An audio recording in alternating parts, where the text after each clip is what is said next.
The Digital Health Voice podcast is brought to you by MedTech World in collaboration with Digital Health Malta.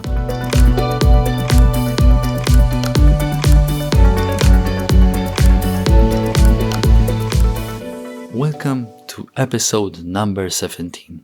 Today we will be having a bit of a Spanish flavor to our show, or maybe even Catalan flavor, even better, from our friend Dr. Jordi Serrano Pons.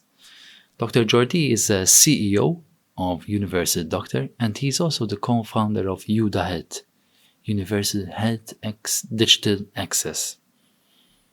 And he has quite a lot to tell us about the link between climate change or planetary health and digital health. And with that in mind, let's dive deep. Welcome, Jordi! It's such a pleasure to see you here on the 17th episode of the Digital Health Voice. And, it's I miss you, my friend. I miss you. I haven't seen you for a very long time. And I know that you are one of the champions, not only of digital health, but digital health and global health, which really makes you unique as a person. I can't find really other doctors with such entrepreneurial skills as you have, who are focused on both global health and digital health. And it is that which motivated me to have you here with us today. And you've told me a lot about your digital health journey. And I know that you are the CEO of Universal Doctor, and you told me this very interesting story about a special CD, which you should tell me about later in a bit more detail. And also I know that very recently you've set up a new venture called UhDa Health. Am I saying it right, Jordi? UhDa Health? How should I say it? Thank you, Stefan. It's a pleasure to be with you. We also miss you a lot after the pandemic. We hope we can travel each other again, to each other again. I remember some wonderful lunch or dinners in Geneva, the place of global health. And as you say, we are in love. I am in love with global health and digital. UhDa, it's Universal Health Digital Access. UhDa Health. Basically, as we'll explain later, Universal Doctor is the builder of the applications for many years. But now UhDa will implement them in a very innovative way, And the name is clear, Universal Health Digital Access. But then we have to say in a catchy way, UhDa Health. It's better. And in that sense, we're starting to implement the tools, some modular tools in a very specific way. I will explain later. Yeah. So Jordi, let's go back to basics now. And I'm curious about your journey. You told me that by training, you are a family doctor. So what got you started in digital health first? What was that frustration, so to say, that said, okay, that's it, I have to find a solution? Tell me all about it. Tell me your story. I'm so curious to hear it again. Let's say. Yeah. No, thank you, Stefan. I was always very, very pressing myself or even others, colleagues, to do things, at work. And obviously, I was always enthusiastic, 2005, 4, 5, 6, to be the one making the anamnesis in multiple languages. I was in love in French, in German. I lived in Germany for a while. So I could do the anamnesis, in the emergency room in different languages. But I couldn't do in Arabic, I couldn't do that in Chinese, I couldn't do that in Urdu. So I had some kind of intention, that when I can really save some money, I will go to an engineer and propose them to do a software, And finally it happened, and I was actually in UK, being a GP there, and there, without choosing it, they put me in a very small place called �W𝐞𝐝 near Newcastle, where there were a lot of refugees from Kosovo, And of course, I have no idea of Albanese neither. And then I said, now it's the moment. I went back to Barcelona, and I, with some money, I say, I want to develop a software. I arrived one Friday. I say, this is August. I want that in October. And we developed I had an Excel with me of thousands of questions and some translations. And we developed, you remember CD. I will remember that for sure. 2006, 2007, 6, we did that in a CD flash technology. And it was a boom. It was before the crisis, the first crisis, in a way.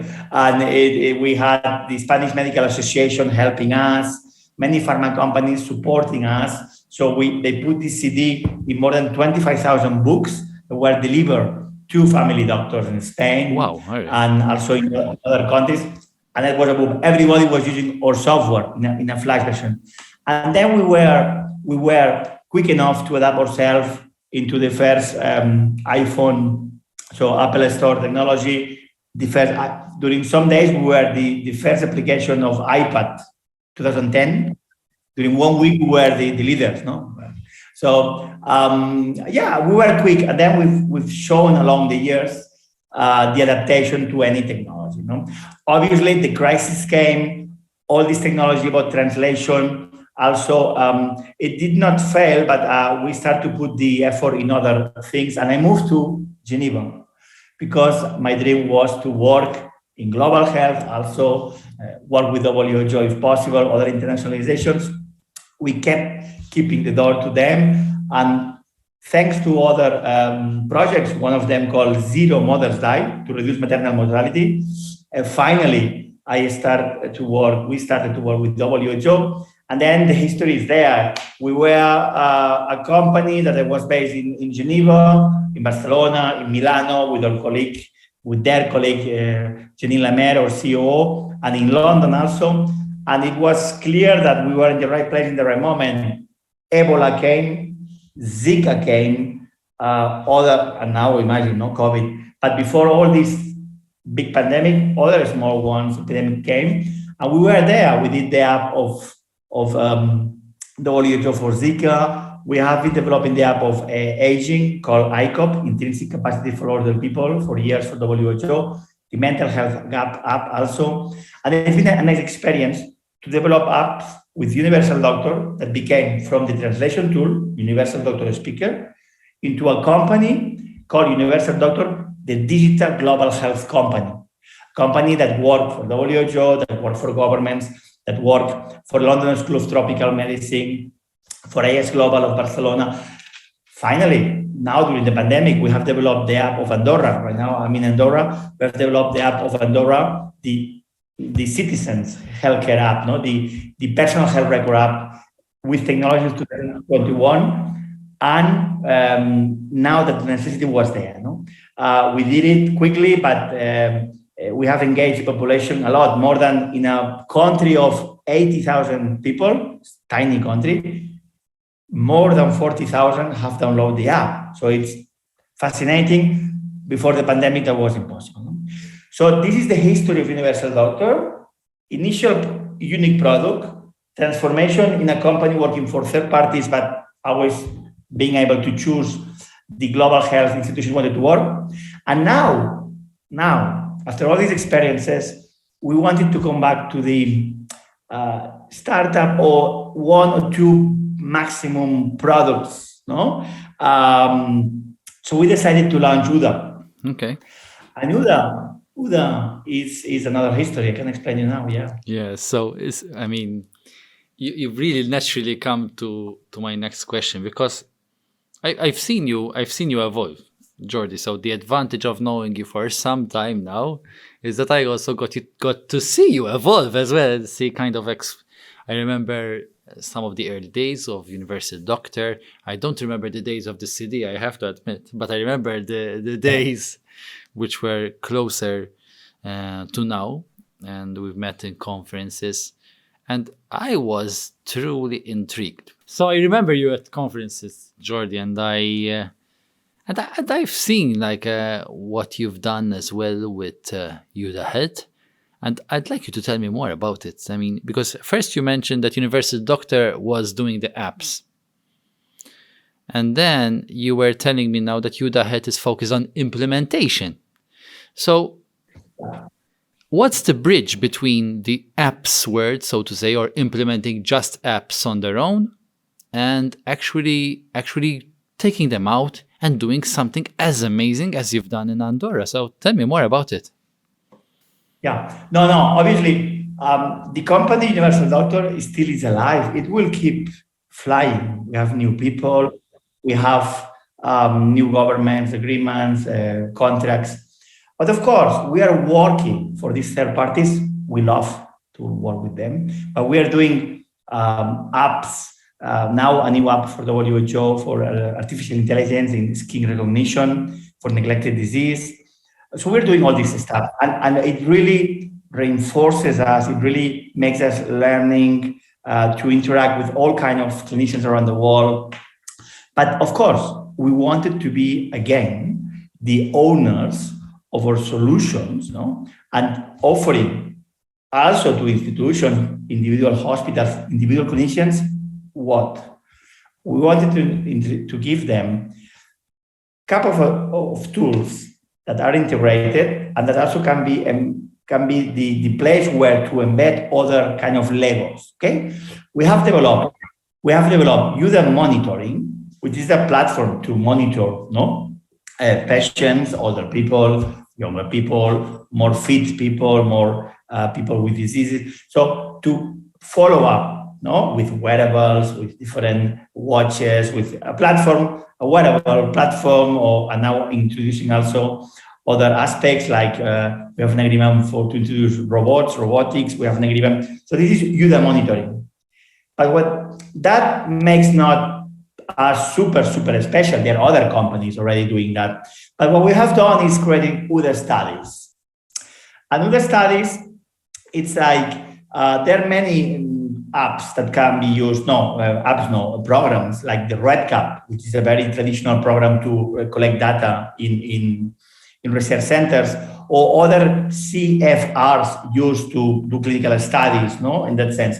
But we have done a very easy, user-friendly tool to be used by doctors, special family doctors, that has never before done research.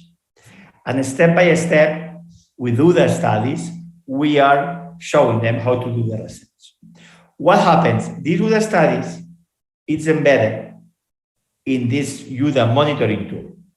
And what are we offering? It's very simple and very catchy. We don't need big budgets for big projects, as many other companies need to survive. We have a tool, a proper product, standardized already. And if you are a family doctor that have only a small budget and you want to have your own app with your own study that can be then implemented, asking questions to patients like through prompts, patient self-report outcomes, or other things. Healthcare.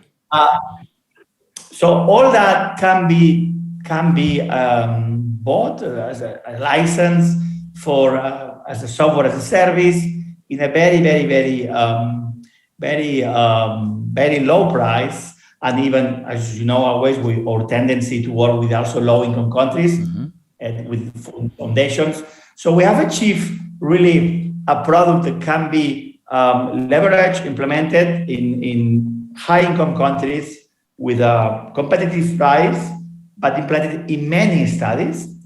And clinicians can choose or to make the study or to follow up the symptoms or the monitoring aspect of it, the clinician aspect, the clinical aspect. So we have a very competitive tool. And what happened? On top of that, we embed other Legos. Okay. UhDa. And then, of course, as governments know us, as institutions say, hey, we have this tool already, can you combine that with UhDa? And we are implementing it in that sense. And more important, just to finish that, it's not the tools, which is also, of course, you need them, but it's how you implement them. And we are testing and iterating, we are with a continuous iteration on how to implement, because we have to have a sustainable model. And you know very well as me and many others in this field for many years, the unsustainability of the process of selling this kind of stuff. No money for the final user. The final user is not the one who decides to buy it.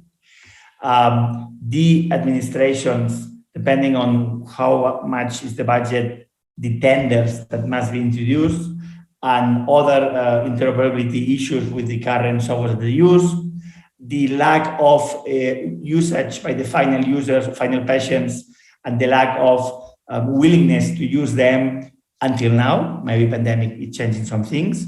So all these stoppers, no? We are continuously analyzing how to implement things in a different way. So what we are now making it different and working as a consultancy of our own products, which is different. Yes. So we go to a place and we study how to implement it. We make even a consultancy, and then we make an agreement. And then it's our own tools, obviously always also open to embed via APIs, other solutions. No?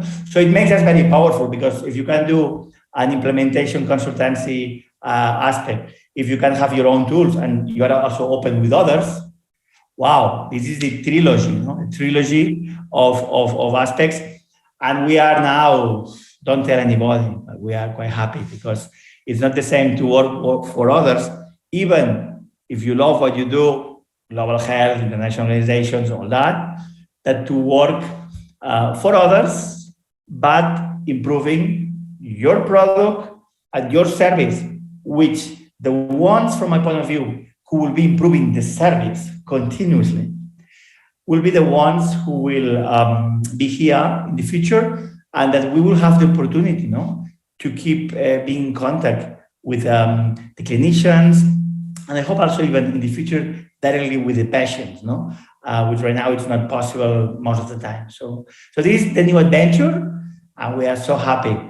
And just to finish, yesterday I was talking with a doctor from Galicia, west part of Spain, to see how we implement the tools. In the morning, somebody in Barcelona. In the afternoon, myself calling proactively to a clinician I know in Rome. And tomorrow, I know it's Saturday, but I'm having a conference with a clinician and a researcher of Addis Ababa, Ethiopia. No? So everybody interested, to have this kind of tools, and services. Yeah, Jordi, no moment of rest for you, for sure. But you really struck me when you said that you use your own tools that you've developed in-house, that you also, do the talking and reaching out, and you do the discussions, the project meetings. You reach out as well to the customer and get to know them as well. And also, I guess the third part is all the contacts and network that you have to help people solve an unmet need, if anything, because this is like a pain point. Something happens, people get frustrated, and the people that you're working with want to solve it using, let's say, your solutions. And I just want to take this a step further, and I want you to look further than your case studies. So how does UhDa Health fit into the picture, let's say, into the future of digital health and MedTech? So let's say 5 to 10 years from now, how do you see UhDa Health grow? How do you see it, becoming even contributing more, towards better digital health, higher quality digital health, and if anything, digital health for all? Making sure that no one is left behind. How do you see that? How do you fit into the picture? Well, UhDa is born precisely for that. Universal health, digital access. Guarantee the access to universal health through digital. Well, in that sense, it's for all. Obviously, the attitude of trying to save the world, if you are not realistic yourself first, it's even dangerous for yourself, for your colleagues, for the. But what we can try to all together, to try to secure that the implementation of digital health precisely does not lead to increased inequity, which is already starting to happen. If you are not well equipped with the capacity to do a teleconference, telemedicine, or to understand, or to answer the patient self-report outcomes of your app, or to being follow-up, or to participate in a decentralized clinical trial. If you're not able to do that, obviously you are in inferior, no? You are in disadvantage in comparison with people that they have to be seen physically by the doctors only, and etc. Which it doesn't mean that we have to foster just the digitization of healthcare and abandoning. On the contrary, we have to reinforce, no, the presence, the physical presence, but digital will have, before the visit, help for the collection of data. It will help for the post-visit moments. It will predict, if possible, many things. So what we are saying is that digitization must reinforce health and should help to transform health in many different aspects.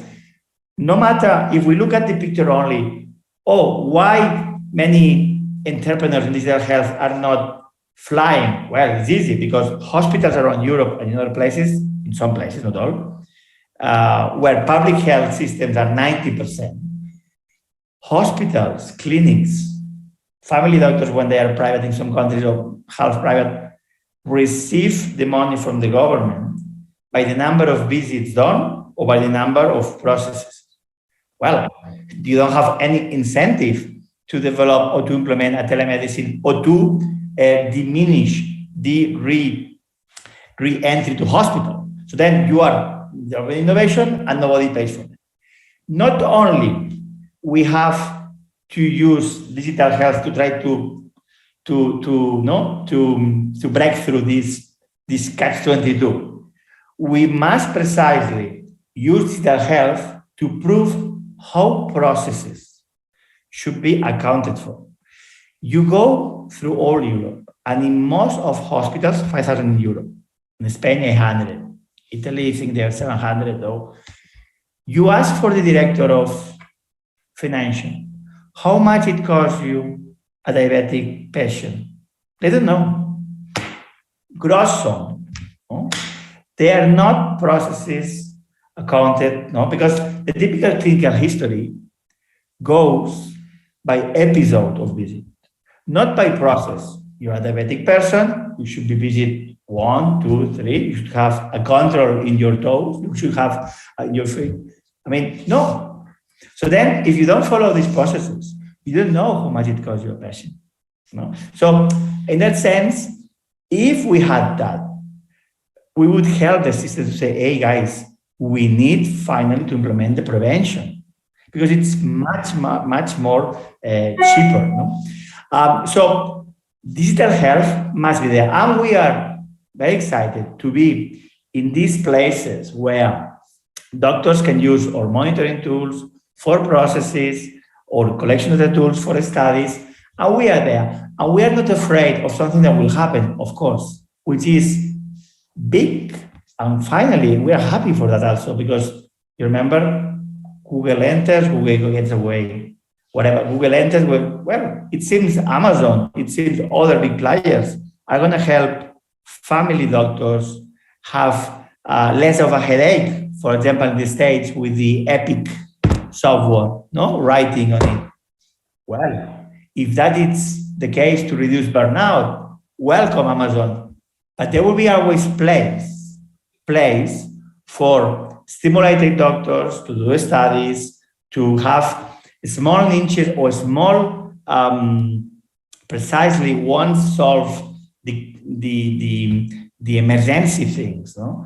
We have to start entering into a new era of prevention and giving in positive carrots to the ones following these preventive measures. And all these people will need UhDa tools and similar companies' tools, monitoring tools, preventive studies tools, etc. And it is amazing how we can contribute, very humbly, with humbleness, of course, in this transformation of health. For the first time after the pandemic, I do believe optimistically that it will change healthcare, not because we are all very innovative, especially politicians, but because there is not much money.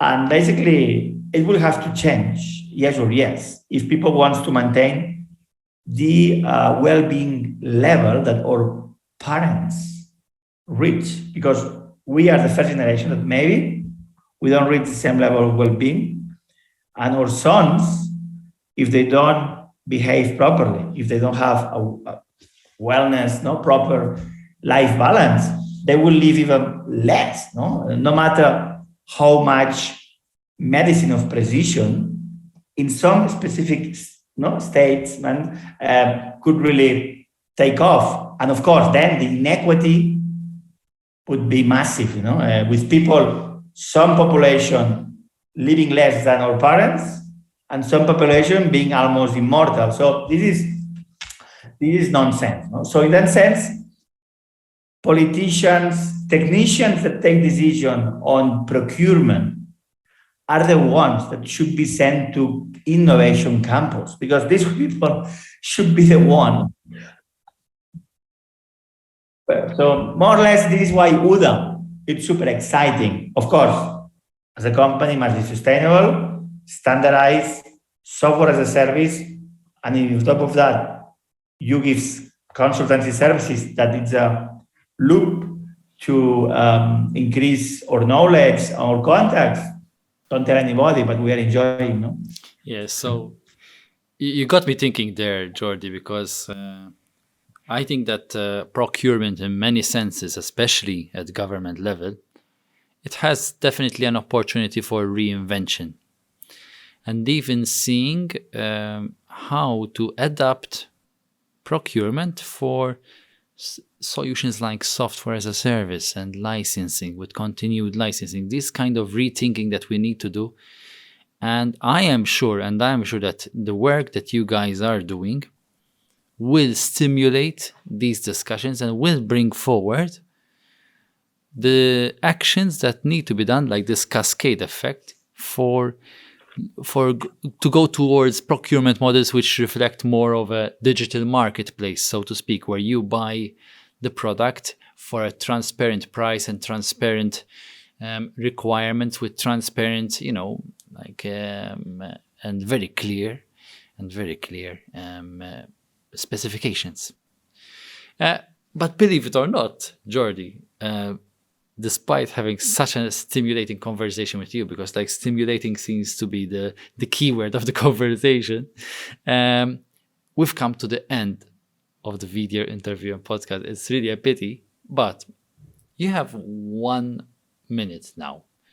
And you have this 1 minute to raise awareness on any topic of your choice. It doesn't have to be healthcare. It can be anything else. It could be climate change. It could be any other topic. Something that you definitely want to raise awareness. You've got 1 minute. The floor is yours. Thank you. Precisely, not only health, but the health combined with the planet. No, we are now just very involved in what it's called now planetary health. No? And soon, a couple of weeks, 3 weeks, we will celebrate a big conference in Andorra, no? Planetary Health, International Conference on Planetary Health. And what is planetary health? It's the health of human beings plus the health of ecosystems.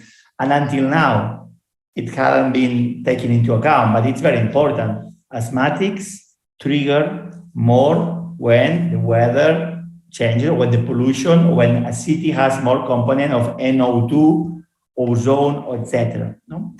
Heart failure increases when, I think with the draw. CPOD patients, the contrary, when it's more humid. I mean, the interactions between weather, climate change, pollution, and health are clear.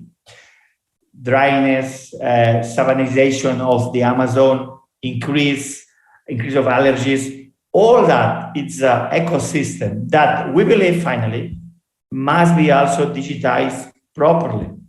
And then the whole ecosystem of the digital planetary health, is what we are super excited for. So we are combining our health, learning a lot from the other things.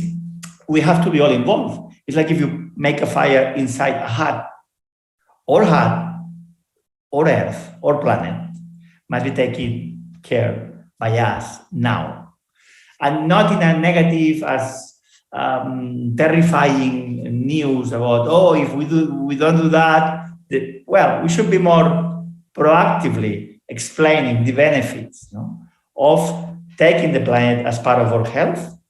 And in that sense, planetary health movement is trying to inculcate through research, but also through clever knowledge transfer initiatives. And in that sense, we are super excited, and it must be digital. And from our digital base, we will jump into that. So thank you very much. Thank you very much. Jordi, I can only imagine having a digital health app, or an app which stores my health record.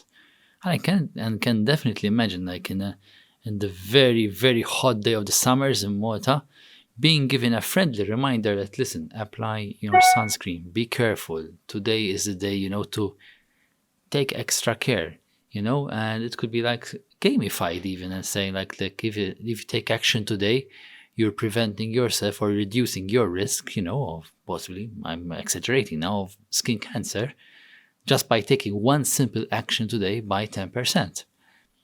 Most probably in the future, we'll have better data to come up with these percentages. Maybe right now we don't have all the data in place, but like reimagining, making the links, making the data links, and making the data links with data that already exists. So we're not inventing something totally new.